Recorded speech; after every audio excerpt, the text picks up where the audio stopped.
I am holding in my hands a moving testimony to a workshop that was discovered from the end of the Second Temple period, rare vessels that were used by Jews at that time. This workshop was uncovered by the Israel Antiquities Authority following the activities of the Antiquities Theft Prevention Unit and the capture of antiquities thieves. The workshop is located east of Mount Scopus, and for us, it was an incredible surprise.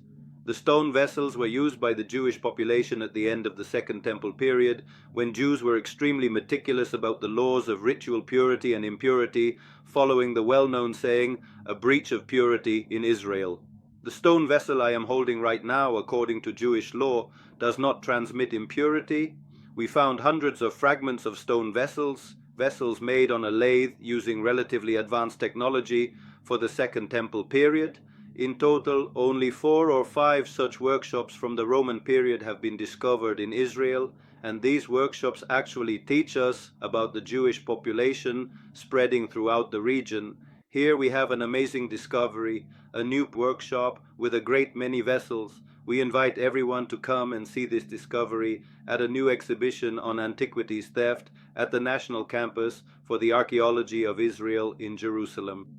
The name of the exhibition record. Each of the artifacts you see here behind me actually has a criminal record.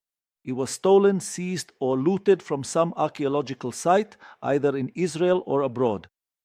Come, visit the exhibition. It's fascinating here. You'll hear stories about antiquities theft and experience for yourselves the amazing artifacts displayed in the showcases all around.